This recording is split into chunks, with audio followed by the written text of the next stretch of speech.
안녕하십니까. 2024년 송년 예배를 드리게 하신 하나님께 감사를 드립니다. 이 시간 전에 CBF 졸업 예배 갔습니다. 그래서 CBF들이 7명 졸업을 하고 이제 재배프로 올라가게 돼서 재배프가 부흥하게 돼서 감사합니다. 근데 이제 한 사람씩 나와서 감사 제목, 기도 제목을 발표를 하더라고요. 근데 한 CBF가 이 나라가 속히 안정될 수 있도록 도와주십시오 이렇게 기도하는 것을 보고, 야, 우리 CBF들이 이렇게 국가와 민족에 대한 문제식을 갖는구나 생각하고 너무 기특했습니다. CBF 교장 선생님이 어떤 분인지 모르지만 이처럼 우리 2세들이 하나님을 섬기고 또 기도하는 자들로 성장하게 되어서 너무 감사합니다. 하나님께서 2024년에도 우리와 함께 하시고 많은 은혜를 주셨는데 2025년에도 하나님의 놀라운 은혜가 임하리라 믿습니다. 오늘 말씀의 제목은 송이꿀 지혜입니다. 송이꿀 지혜. 침이 돋죠? 송이꿀 지혜를 사랑합시다. 한번 외쳐볼까요? 시작. 송이꿀 지혜를 사랑합시다. 기도하겠습니다. 거룩하시고 은혜가 많으신 하나님 아버지, 저희들을 예수 그리스도의 십자가 보배로운 피로 구원하여 주셔서 감사합니다. 그의 날개 아래 우리를 품어주시고 우리의 허물과 실수와 부족함에도 불구하고 우리를 눈동자와 같이 지켜보아하시며 의의 길, 생명의 길로 인도해 주셔서 감사합니다. 우리가 잘못된 길로 갈 때 하나님께서 진리의 말씀으로 견책해 주시고 바른 길을 갈 수 있도록 항상 말씀으로 지도해 주셔서 감사합니다. 예배마다 성령을 부어주셔서 하나님의 놀라운 은혜를 체험하게 도와주시고 또 말씀의 힘으로 살게 하신 것을 감사합니다. 이 세상은 너무나 공고하고 문제가 많습니다. 유혹거리가 많습니다. 그러나 이 시간 저희들이 하나님의 말씀의 가치를 다시 한번 깨닫고 말씀을 사랑하고 사모할 수 있도록 은혜 덧입혀 주시기를 간절히 기도합니다. 예수님의 이름으로 기도합니다. 아멘. 저희가 잠언 말씀을 살펴보고 있는데요, 지금까지 말씀 우리가 잠언 1장부터 22장 16절까지 살펴봤는데 이 부분은 저자가 솔로몬입니다. 솔로몬이 그동안에 모든 지혜를 가르쳐 주었는데 오늘 말씀 22장 17절부터 24장 34절 말씀은 저자가 솔로몬이 아니에요. 솔로몬이 아니고 다른 사람들이 이 지혜로운 말씀을 모은 모음집입니다. 총 30가지의 교훈, 아름다운 교훈들을 모아놓은 그러한 내용입니다. 그래서 오늘 말씀을 자세히 보면 그 17절 앞에 지혜 있는 자의 말씀 이렇게 표제가 붙어 있어요. 지혜 있는 자의 말씀. 자, 이 말씀의 서론이 22장 17절 18절인데 서론을 같이 한번 읽어보겠습니다. 서론 시작. 나는 귀를 기울여 지혜 있는 자의 말씀을 들으며 내 지식에 마음을 둘지어다. 이것을 내 속에 보존하며 내 입술 위에 함께 있게 함이 아름다우니라. 30가지의 귀한 교훈의 말씀을 주실 텐데 귀를 잘 기울여서 듣고 이것을 마음에 두고 또 보존하고 입술을 열어서 이 말씀을 열심히 가르치고 나누면 어떤 삶을 산다? 아름답게 된다라고 말을 하고 있습니다. 우리는 다 아름다운 삶을 살기를 원하지 않습니까? 오늘날 사람들이 얼마나 아름답게 해서 많은 돈을 들여서 꾸미고 애를 씁니다. 그러나 이 교훈의 말씀을 잘 듣고 순종하면 우리의 내면이 성숙하고 아름다운 사람이 됩니다. 뿐만 아니라 외모도 아름답게 돼요. 동의하시나요? 하나님께서 우리를 참 빛난 인생, 영광스러운 인생, 아름다운 인생으로 변화시켜 주십니다. 이 아름답게 하는 30가지가 뭔지 듣고 싶으시죠? 근데 30가지를 다 하면 제가 탄핵을 당할 수도 있기 때문에 오늘은 2가지만 강조를 해서 말씀드리고자 합니다. 우리가 정말 아름다운 인생을 살기 위해서 경계해야 될 4가지, 그리고 꼭 힘써야 될 것 1가지를 오늘 말씀에서 살펴보겠습니다. 자, 경계해야 될 4가지. 탐식, 재물욕, 술, 정욕. 이것을 경계하라 이렇게 말씀해요. 사랑해야 될 것은 뭡니까? 꿀송이와 같은 지혜의 말씀을 사랑하라. 이 내용은 사실 솔로몬이 앞부분에 얘기한 내용과 많이 겹쳐요. 이걸 보면 정말 하나님의 사람들이 생각한 지혜는 누가 얘기하더라도 공통점이 있다는 것을 알 수가 있습니다. 예수님의 말씀도 마찬가지고 서신서의 많은 사도들의 권면도 비슷합니다. 우리가 오늘 말씀을 통해서 이 탐식, 재물욕, 술, 정욕을 경계하고 송이꿀과 같은 지혜의 말씀을 사랑해서 정말 아름답고 복된 인생을 살 수 있기를 축원합니다. 자, 경계해야 될 첫째 탐식. 자, 23장 1절부터 2절을 같이 읽겠습니다. 시작. 내가 관원과 함께 앉아 음식을 먹게 되거든 삼가 내 앞에 있는 자가 누구인지를 생각하며 내가 만일 음식을 탐하는 자여든 내 목에 칼을 둘지어다. 사람들은 다 맛있는 음식을 먹기를 원합니다. 오늘도 우리 예배 보고 나서 맛있는 음식을 먹을 것입니다. 그래서 오늘 점심은 뭐죠? 이렇게 관심이 있으시죠? 하나님이 우리에게 음식을 주셨기 때문에 맛있게 먹고 그 에너지를 가지고 열심히 일하는 것은 정상적인 것입니다. 그러나 모든 음식을 무턱대고 먹어서는 안 되고 그 음식의 의도가 뭔가를 생각할 수 있어야 된다고 말하고 있습니다. 오늘 말씀에 특별히 누구와 함께 간원과 함께 앉아 음식을 먹게 되거든 그 사람이 과연 누구인지 생각을 하라는 것입니다. 무조건 고급 음식점에 데려간다고 하니까 맛있는 음식을 준다고 하니까 덥석 받아 먹어서는 그것이 미끼가 될 수가 있어요. 문제가 될 수가 있습니다. 음식 자체에 목적을 두지 말고 맛있다고 해서 따라다니지 말고 정말 그 사람이 어떤 사람인가 무슨 의도가 있는가 하는 것을 살펴보라고 말을 하고 있습니다. 맛있는 음식이 미끼가 될 수도 있기 때문에 창세기 3장에 보면 사탄은 선악과를 먹음직하게 보이도록 만들었어요. 하나님은 하나님을 경외하도록 선악과를 주셨거든요. 선악과를 보면서 하나님을 생각하고 하나님을 경외하도록 만들었는데 사탄은 그것을 먹음직스럽게 만들도록 해서 결국은 따먹도록 죄에 빠지게 만들었습니다. 오늘날도 많은 유혹을 통해서 어찌하든지 죄를 짓도록 탐닉하도록 유혹을 하는 것입니다. 3절에 보면 그 맛있는 음식을 탐하지 말라. 그것은 속이는 음식이니라. 이렇게 말하고 있습니다. 나쁜 의도가 있다면 사탄이 나쁜 의도를 가지고 먹도록 한다면 거기에는 속이는 음식, 날카로운 미끼가 숨어 있기 때문에 조심하라고 말을 하고 있습니다.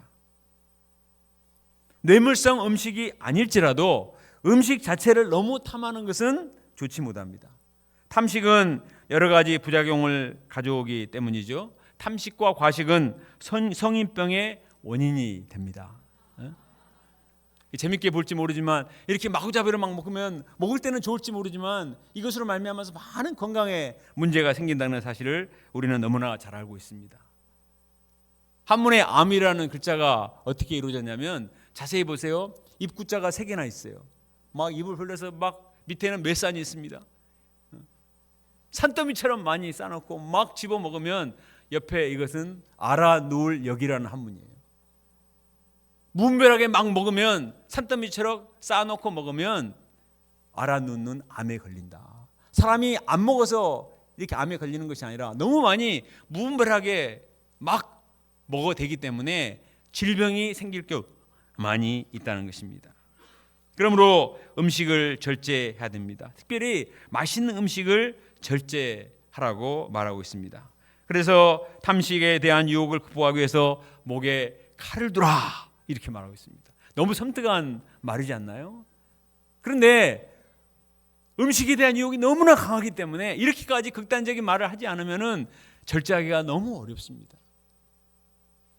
그래서 어떤 사람은 냉장고 문에다가 칼 그림을 붙여놓고 절제하고자 애를 쓰기까지 한다는 사실을 듣게 되었습니다. 우리는 음식에 대한 지나친 욕망을 절제하고 영적인 양식을 사모해야 되겠습니다.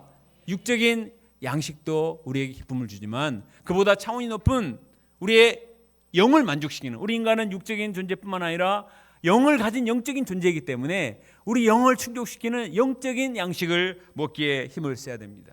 마태복음 4장에 보면은 사탄이 예수님을 유혹할 때 가장 먼저 뭘 유혹했나요? 이 돌들로 떡을 만들어서 먹어봐라.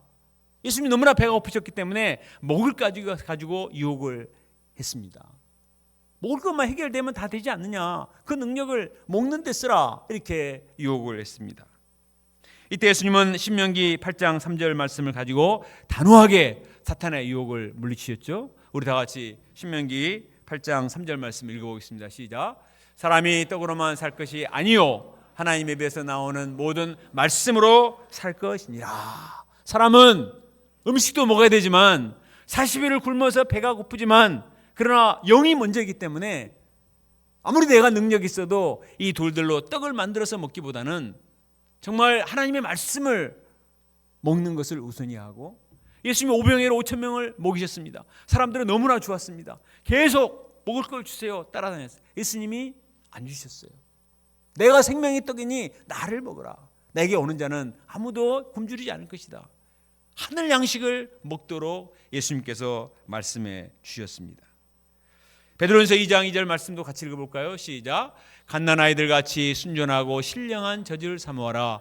이는 그로 말미암아 너희로 구원에 이르게 하도록 자라게 하려 함이라. 갓난아이들이 얼마나 젖을 사모합니까? 이런 자세로 정말 순전하고 신령한 젖 하나님의 말씀을 열심히 사모하라는 것입니다. 이로 말미암아 우리가 구원에 이르도록 점점 성장하고 성숙한 사람이 될 수 있기 때문에 영적인 양식을 사모하도록 말씀해 주고 있습니다. 하나님 말씀은 순전하고 신령한 젖과 같아서 우리 영혼을 풍성하게 살쪄 줍니다. 하나님 말씀은 아무리 많이 먹어도 성인병에 걸리지 않습니다. 질리지도 않습니다. 하나님의 말씀은 우리 내면을 정결하게 하고 건강하게 해주고, 하나님 말씀은 우리 영혼의 심령 골수를 윤택하게 하고 모든 질병을 치료하는 심령 골수를 치료하는 찔러 쪼개는 권능이 있습니다. 하나님 말씀을 열심히 먹으면 뇌 기능도 활성화되고 소화도 잘 되고 피부도 좋아지고 불면증, 우울증, 대인공포증도 사라지고 영육간의 건강한 인생을 살 수가 있습니다. 새해에는 최고의 음식, 하늘의 양식 대신 하나님 말씀을 열심히 사모할 수 있기를 간절히 기도합니다. 하늘 양식 내게 내려주소서, 넘치도록 부어주소서. 말씀을 사랑하는 2025년이 될 수 있기를 바랍니다.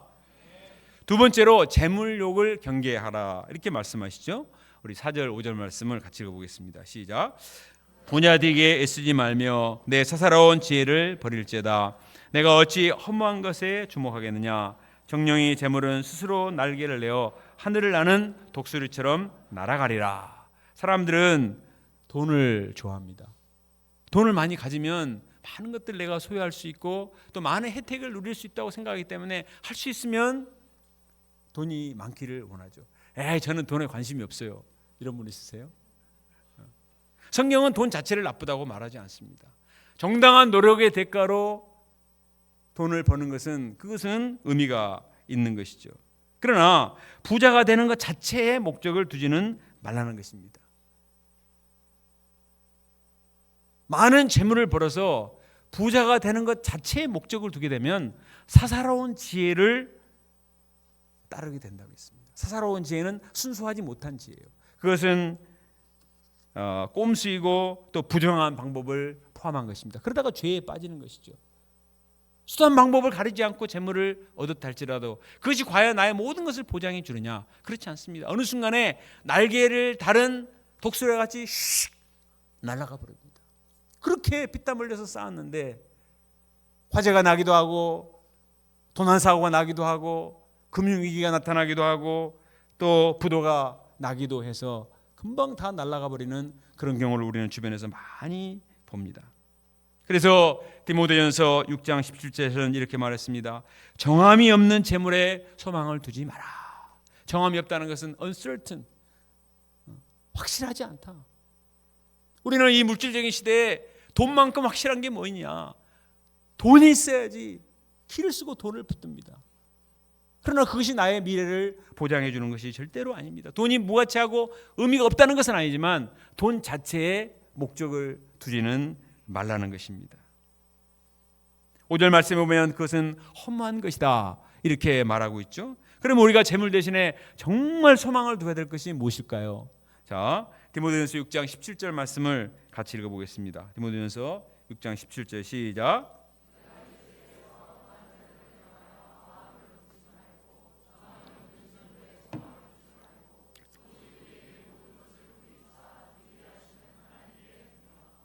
내가 이 세대의 부한 자들에 명하여 마음을 높이지 말고 정함이 없는 재물에게 소망을 두지 말고 오직 우리에게 모든 것을 후히 주사 누리게 하시는, 넘치게 하시는 하나님께 소망을 두라 말하고 있습니다. 돈이 모든 것을 우리를 보장해 주는 것이 아니라 하나님이 우리를 보장해 주십니다. 하나님을 잘 믿으면 지혜도 주시고 건강도 주시고 필요한 물질도 주세요. 열심히 일하고 열심히 공부하고 사사로운 지혜가 아니라 건강한 지혜를 주셔서 정당한 노력의 대가로 돈도 벌고 또 행복한 삶을 살 수 있도록 하나님이 주시는 것입니다. 우리가 하나님께 소망을 두고, 예수님도 말씀하셨죠. 마태복음 6장 33절에서 너희는 먼저 그의 나라와 그의 의를 구하라. 그리하면 이 모든 것을 너에게 더하여 주시리라.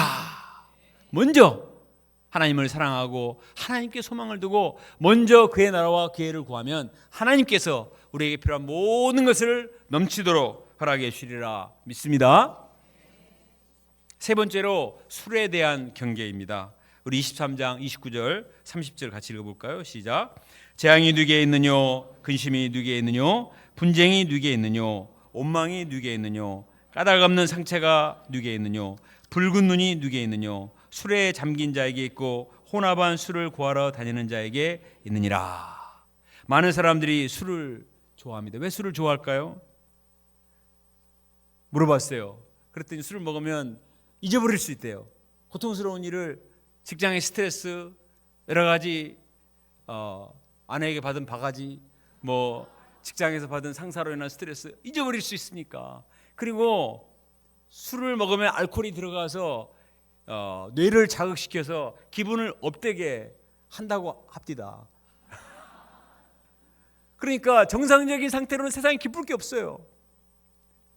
사실은 알코올을 집어넣어가지고 비정상적인 방법으로 나의 몸을 뜨겁게 하고 뇌를 자극시켜서 조금 업시키고 기분을 좋게 하는 것입니다. 사람들은 그것을 원하고 그 상태에 이루어지기를 원합니다. 문제는 그것이 비정상적인 방법으로 뇌를 자극시키기 때문에 뇌 기능이 점점 파괴가 되는 거고, 하나님 만드신 우리의 신체의 기관이 조금씩 망가지게 되는 거예요. 그것을 망가지게 하고 우리의 뇌를 즐겁게 하고 우리 신체를 업시키는 것이기 때문에 이거는 굉장히 비정상적인 방법인 것입니다. 그래서 오늘 말씀 29절 말씀처럼 많은 부작용을 낳죠. 재앙, 근심, 분쟁, 원망, 상처, 붉은 눈은 뭐죠? 벌겋게 충혈된 눈. 모든 것이 술 때문에 생깁니다.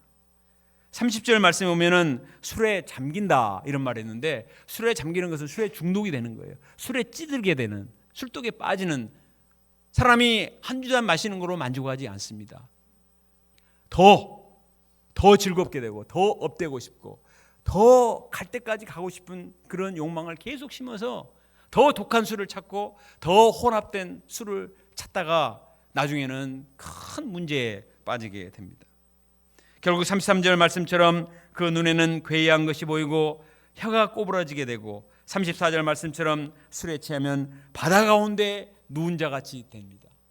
정상적인 뇌 활동이 아니라 자기가 바다 가운데 누워있는 온 세상이 자기 것인 것처럼 아무나 들어 누워서 막 노래를 부르고, 이 추운 겨울에도 그렇게 하다가 큰 화를 당하는 사람이 얼마나 많이 있습니까? 누가 때려도 아프지 않고 상하게 해도 감각이 없습니다. 무수한 사건 사고가 술 때문에 생겨요. 음주운전을 한 교통사고, 성추행, 심지어는 살인사건도 술 취한 상태에서 많이 일어난다고 합니다. 자기 제정신으로 그렇게 할 수가 없습니까? 술을 먹고 그냥 몽롱한 상태에서, 보통 사람이 그렇게 잔인한 일을 할 수가 없는데 술을 먹게 되면은 자제력이 사라지기 때문에 이런 큰 범죄가 일어납니다. 그런데 불행하게도 우리나라가 전 세계 술 소비량의 11위라고 그래요. GNP만 넘는 게 아닙니다. 우리나라가 술 소비량도 너무 많아요. 얼마나 술 취하는 술건하는 사회인가. 31절 32절을 같이 읽어볼까요? 시작. 포도주는 붉고 잔에서 번쩍이며 순하게 내려가나니 너는 그것을 보지도 말제다. 그것이 마침내 뱀같이 물 것이요 독사같이 쏠 것이며. 참 술잔에 아주 아름다운 빛깔, 그윽한 냄새, 이거는 우리를 자극시키고 마시면 쑥 들어가고 좋을지 모르지만 그것은 뱀같이 물 것이요 독사같이 쏜다고 했습니다. 엄밀히 말하면 독약을 먹는 것과 같아요.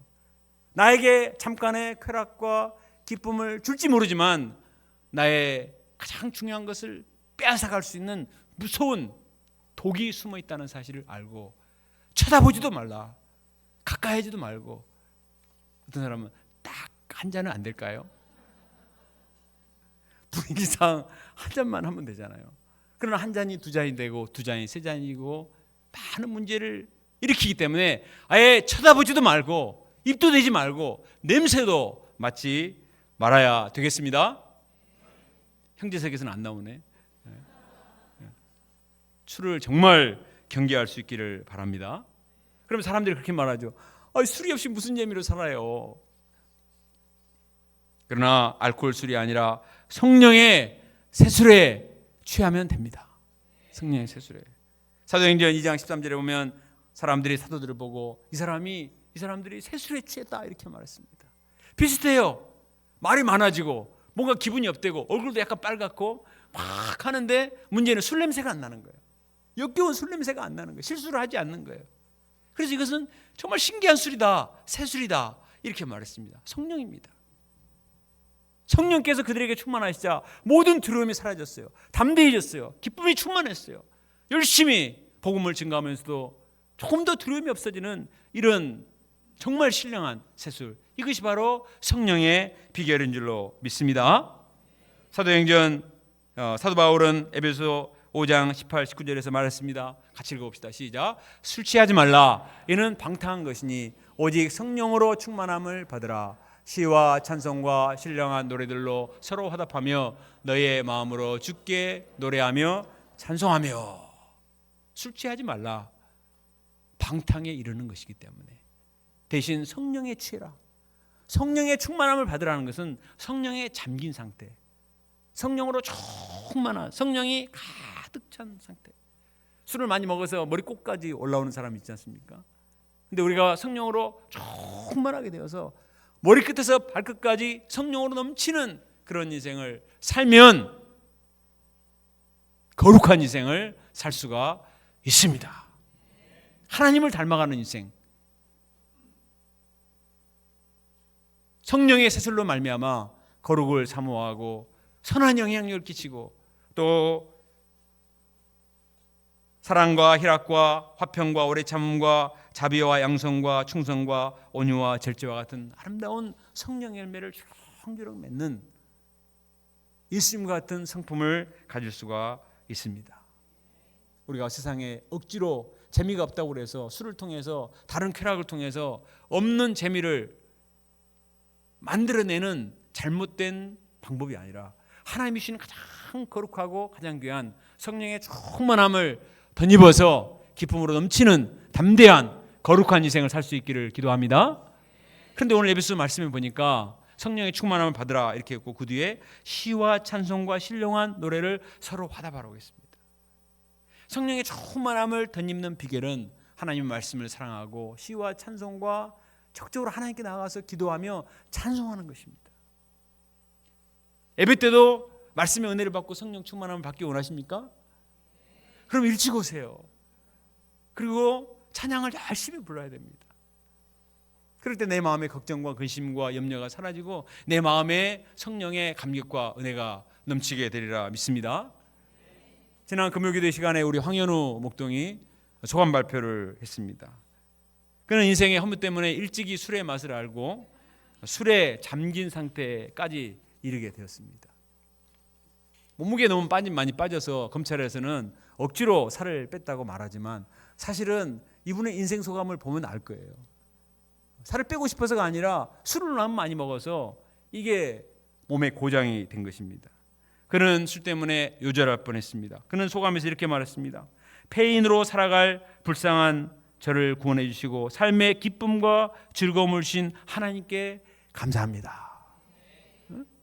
세상에 기쁨이 없으니까 낮에부터 술만 마시다가 폐인이 되어서 요절할 수밖에 없는데 말씀을 통해서 삶의 기쁨과 감격을 주신 하나님께 감사합니다.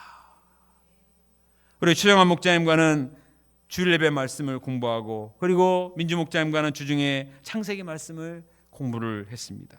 그리고 수요 예배 적극적으로 나와서 열심히 찬양을 부르고 또 말씀을 듣고, 또 이제 전대 유배회장으로서 수요 정기연 예배 캠퍼스 전도 모임에 열심히 참석해서 하나님을 찬양했습니다.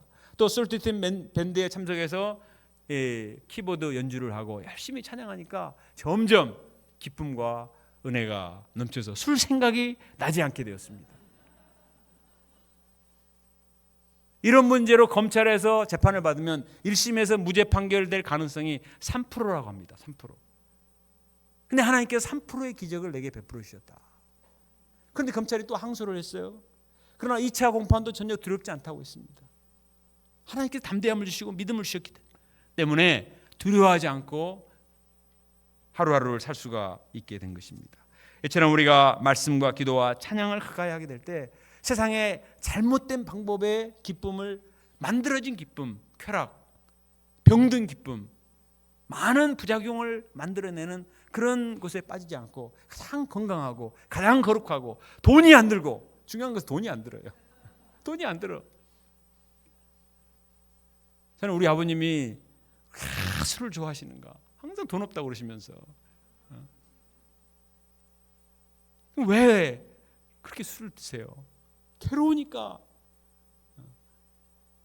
자기 인생이 안 풀리니까 괴로우니까 이렇게 술을 마셨다고 그렇게 말씀하셨어요. 그래서 제가 나는 절대로 술을 안 마신다. 술에 취해 계실 때 아버지 모습과 평상시의 모습 너무 다르니까 이건 아니지. 우리 아버지를 왜 이 술 왼수가, 어머니와 저 하는 말, 이 왼수 같은 술을 맨날 그랬거든요. 그러나 우리가 하나님을 섬기고 기도하며 믿음으로 살면 하나님께서 기쁨과 은혜를 주십니다. 네 번째로 경계해야 될 것은 정욕입니다. 29절, 28절, 27절, 28절 우리 온풍기를 좀 꺼주실래요? 27절, 28절 몸이 뜨거워집니다. 성령이 충만해지니까. 자, 우리 같이 읽어봅시다. 시작. 대저 음녀는 깊은 구덩이요 이방 여인은 좁은 함정이라 참으로 그는 강도같이 매복하며 사람들 중에 사악한 자가 많아지게 하느니라. 술과 마찬가지로 사람들을 유혹하는 큰 문제가 음란이에요. 이것은 앞에서 다 솔로몬이 너무 많이 얘기했기 때문에 많은 얘기를 하지 않겠습니다. 중요한 것은 좁은 함정이고 깊은 구덩이다. 한번 빠지면 빠져나올 수가 없어요. 강도같이 매복에 있다고 했습니다. 숨어 있는 거예요. 그래서 한번 잡히면 가만두지 않습니다. 들릴라의 유혹에 빠진 삼손이 두 눈이 뽑히고 비참하게 된 것처럼 조금씩 음란을 탐닉하다가 비참하게 된 사람이 너무나 많습니다. 그래서 음행을 경계하고 있습니다. 자, 네 가지를 경계했습니다. 이제 마지막으로 정말 우리가 힘써 사랑해야 될 것이 무엇인가? 자, 24장 13, 14절을 같이 읽습니다. 시작. 내 아들아 꿀을 먹으라. 이것이 좋으니라. 송이꿀을 먹으라. 이것이 내 입에 다니라. 지혜가 내 영혼에게 이와 같은 줄을 알라. 이것을 얻으면 정령이 내 장래가 있겠고 내 소망이 끊어지지 아니하리라. 송이꿀은요, 벌집에서 덩어리째 방금 딴 꿀이라 그래요. 꿀도 여러 종류가 있는데 덩어리째 벌집에서 막 딴 첫 번째 꿀이기 때문에 굉장히 맛있고 또 신선한 달콤한 엑기스 꿀이라고 합니다. 하나님의 지혜가 이와 같다는 것입니다. 세상에도 정말 우리에게 감동을 주는 지혜가 참 많습니다. 좋은 책들이 많이 있잖아요. 그러나 하나님의 말씀, 하나님의 지혜는 세상의 어떤 다른 지혜와는 비교할 수 없는 송이꿀 지혜이다. 엑기스이다. 왜냐? 세상의 지혜는 사람에게서 나오는 거예요. 땅에서 나오는 거예요. 그러나 하나님의 지혜는 하늘에서 내려오는 것입니다. 신령한 것이에요. 하나님이 주신 것입니다. 아무리 그 사람이 영리하고 그 사람이 아무리 대단한 지식을 쌓아도 하나님의 지혜를 따라갈 수가 없어요. 그래서 하나님의 지혜, 하나님의 말씀은 송이꿀 지혜라고 말하는 거예요. 송이꿀을 먹어라. 하나님의 지혜를 사랑할 수 있기를 바랍니다. 시편 19편 9절 10절 같이 읽어봅시다. 시작. 여호와를 경외하는 도는 정결하여 영혼까지 이르고 여호와의 법도 진실하여 다 의로우니 금 곧 많은 순금보다 더 사모할 것이며 꿀과 송이꿀보다 더 달도다. 여기서는 송이꿀보다 더 달다고 말했습니다. 송이꿀과도 비교할 수 있는 세상에 참 단 것들이 많이 있는데 하나님 말씀을 통해서 내가 느끼는 감격은 차원이 다르기 때문에 비교를 할 수가 없어. 비교를. 가장 우리에게 감격과 기쁨과 감동과 능력을 주는 놀라운 지혜와 생명의 능력, 성령의 덩어리, 생명의 덩어리, 하늘의 신령한 신비의 덩어리, 이 하나님의 말씀을 사랑하는 2025년이 될 수 있기를 바랍니다. 어제 유베프 한국본부에서 여러분들에게 보내드렸죠. 유베프 포럼 있었는데요. 성경 읽기 공동체를 통한 젊은 세대 제자 양성 이 포럼을 했어요.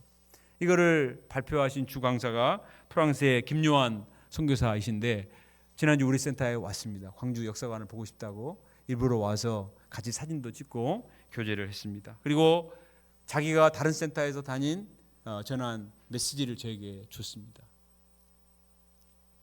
제가 읽어보니까 과거가 정말 심란했습니다.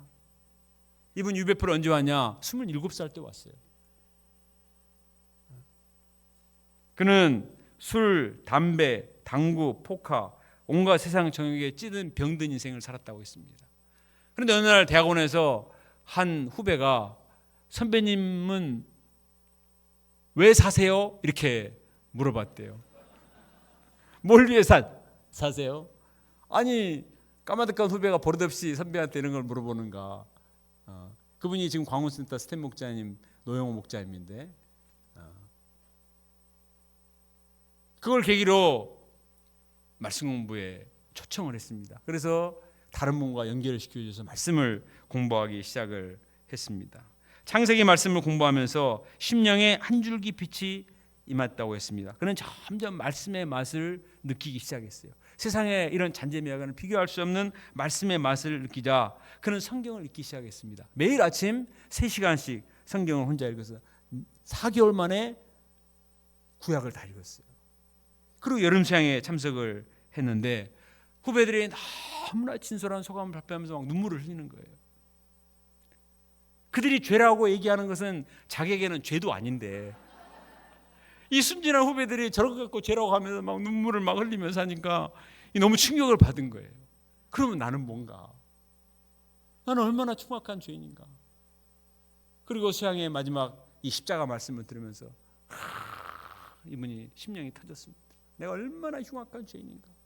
이런 나를 위해서 예수님께서 피 흘려 죽으시고 나를 구원해 주신 은혜를 생각할 때 너무나 기쁘고 감격했습니다.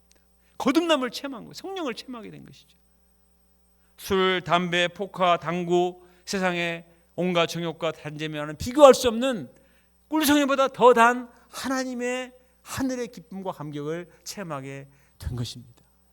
그래서 이분은 이제 만나는 사람마다 다 복음을 전하는 거예요. 성경 공부하자. 이렇게. 지금도 만나는 사람마다 성경 읽기 합시다 이렇게 막 하거든요.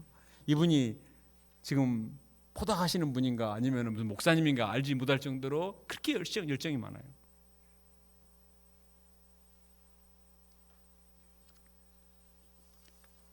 이분은 그 뒤부터 지난 24년 동안 광운대, 카이스트, 미국 MIT 이런 데 다니면서 핵융합 과학자거든요.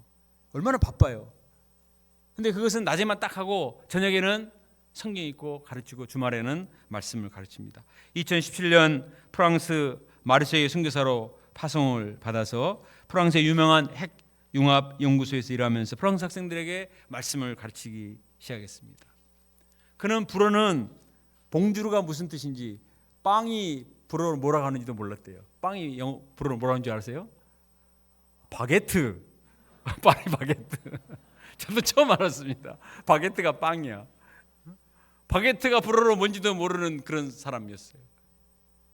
그래서 한글 메시지를 구글에 돌려서 영어에다 돌리고 영어를 다시 구글에 돌려서 불어로 만들어가지고 말씀을 전하기 시작했는데 지금은 이제 유창한 불어로 말씀을 전하게 되었습니다. 근데 코로나가 돼가지고 아무것도 할 수가 없는 거예요. 집안에 딱 갇혔어. 뭘 할까? 줌으로 성경 읽기를 시작해야 되겠다. 그래서 유럽의 많은 센터가 한 가정이기 때문에 2세들이 외로워하잖아요. 얘들 한 사람 한 사람 불러서 초청해서 같이 우리가 성경 읽기를 하자 이렇게 했습니다. 이렇게 시작한 성경 읽기가 5개 반이 되고 이제 30명이 모이고 또 이분들이 다른 반을 만들어줘요. 그래서 50명, 70명이 전 세계 계속 들불처럼 막 성경 읽기 붐이 막 일어나고 있습니다. 그는 돌아가면서 성경을 읽기만 했을 뿐인데 2세들이 감동을 받고 감격하고 기뻐하고 내면에 많은 문제가 치유되는 기적을 보았다고 했습니다. 먼저는 자기 아들들이었어요.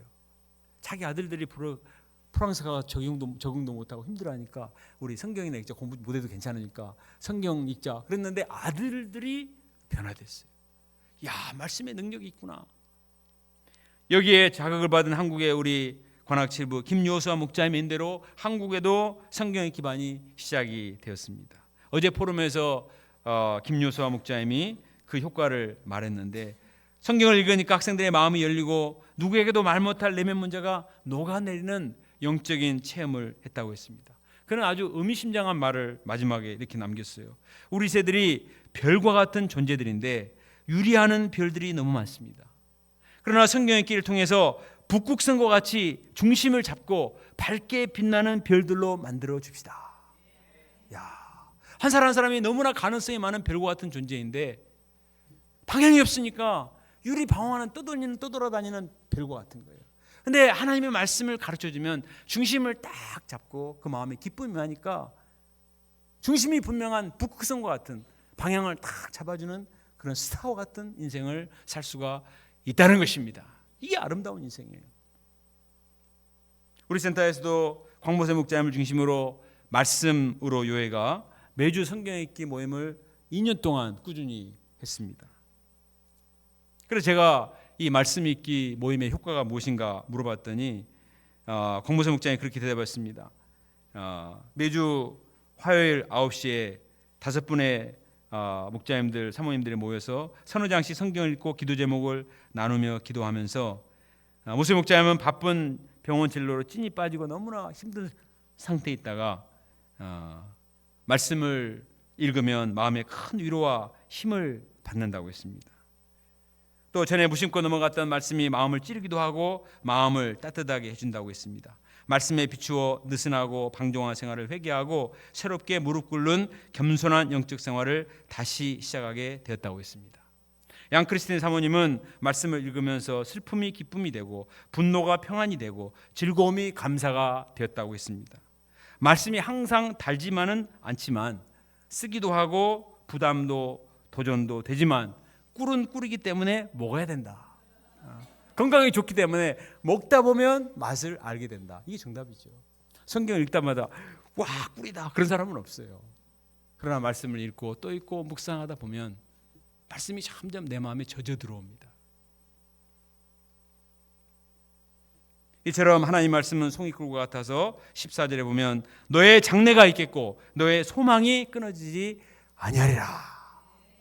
우리의 장래가 있습니다. 자, 우리 16절 말씀을 같이 한번 읽어볼까요? 시작.